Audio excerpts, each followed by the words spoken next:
thing I actually saw was my Mimi, who had died a couple years back, and that's how I knew I was in heaven. It was really, really bright, and I sat on Jesus' lap, and it was kind of like being suspended above the universe. I asked him if I could stay, and he said, "No, Annabelle, I have plans for you on earth that you could not fulfill in heaven." There are moments in life that feel like the world has collapsed. Times when pain is so unbearable that hope itself seems to vanish. Imagine being a child, burdened with constant illness, living every single day with suffering that never truly ends. Now imagine, in the middle of this agony, falling headfirst into a hollow tree, 30 feet down, where no one could hear your voice, where breath itself seemed to be stolen away. This is not the beginning of a fairy tale. It is the beginning of a true story. A story that takes us beyond life, beyond death, into the mystery of eternity.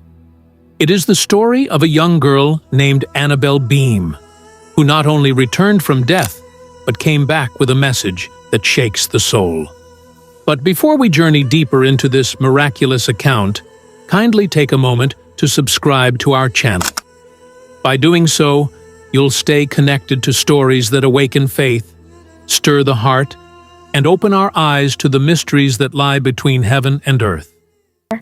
I was like, "Jesus, can I stay here with you where there is no more pain?" He said, "No, Annabelle, I have plans for you on earth that you cannot fulfill in heaven." And so what was kind of going through my mind is I was like, why would you do this to me? Why would you give me this teaser of a fantastic rest of my life and then send me back down to all the pain and misery? From the outside, the Beam family of Burleson, Texas, looked ordinary, happy even. But within their home, a storm raged quietly. From the time she was very small, Annabelle was plagued with pseudotumor cerebri, a rare and devastating digestive condition. Her days were marked by endless suffering. She vomited relentlessly, sometimes 10 times a day. Her stomach twisted in cramps that left her curled up in tears.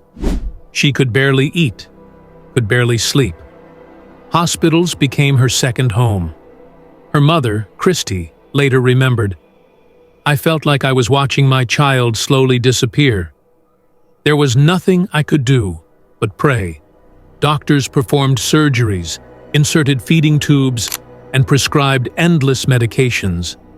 But nothing worked. Annabelle's sisters would often play outside while she lay in bed, watching life slip past her. At just 9 years old, she was already weary of life. Sometimes she would ask in a trembling voice, "Why do I have to live like this? Why can't I just be free?"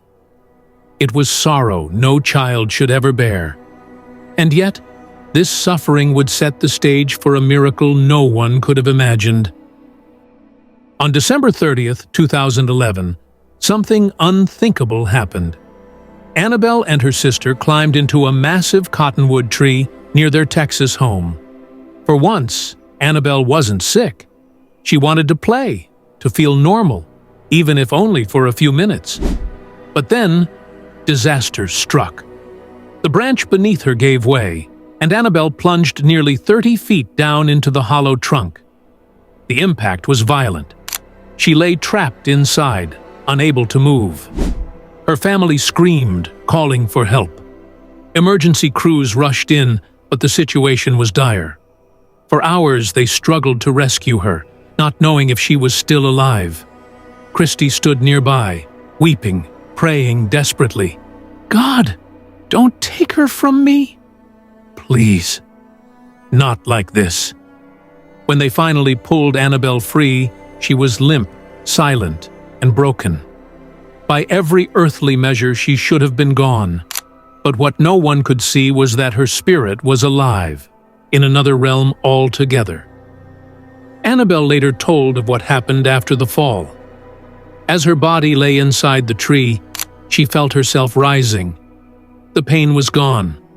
The sickness that had haunted her for years was no more.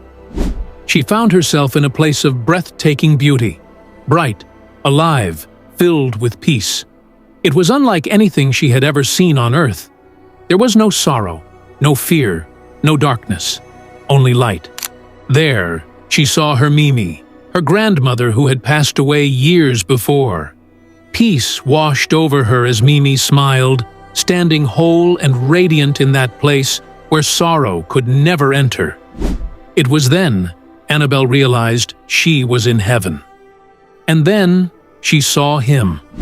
Standing before her was Jesus Christ. His presence was overwhelming yet gentle, radiant yet intimate. He spoke with a voice that thundered and comforted all at once.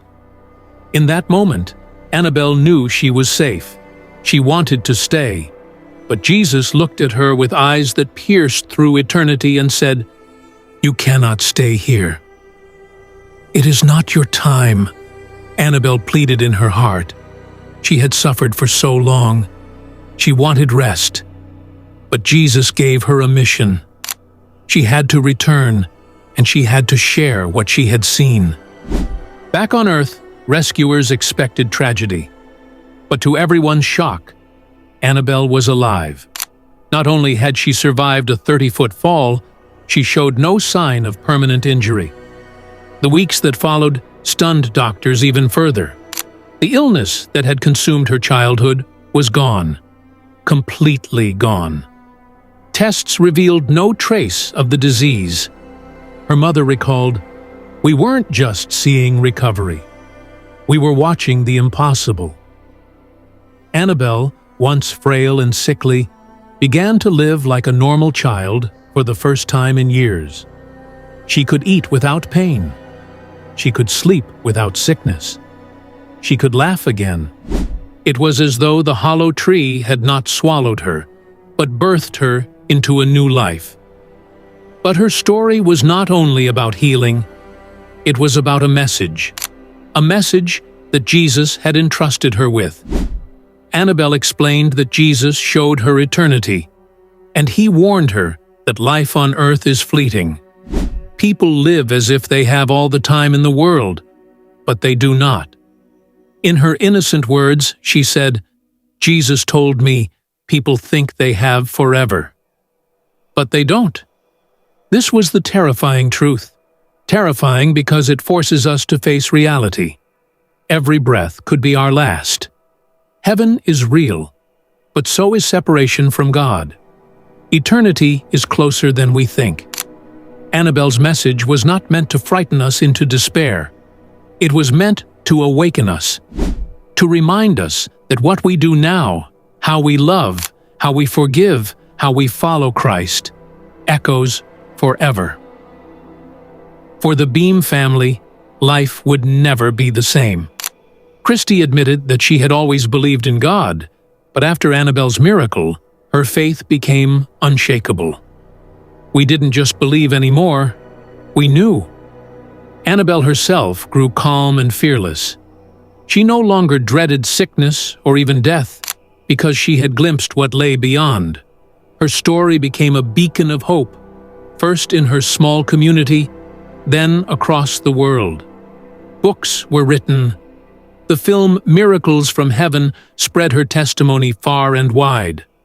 But at its core, this was not about fame or recognition.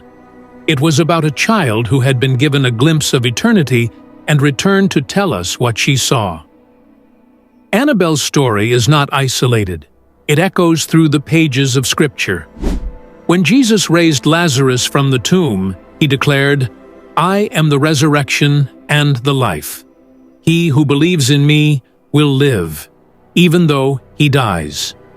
Annabel's return from death mirrors that same truth. When Jesus took the hand of Jairus' daughter and restored her to life, the crowd stood in awe. Annabel's healing carried that same awe, proof that God still works wonders today. Even the Apostle Paul, who once spoke of being caught up to the third heaven, described mysteries too great for human words. Annabel too came back with a story beyond imagination. Her testimony is a reminder. Miracles did not end with the Bible.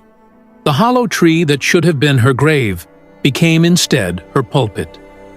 And through her voice, we hear once again the eternal call of Christ to believe, to follow, to live with eternity in mind.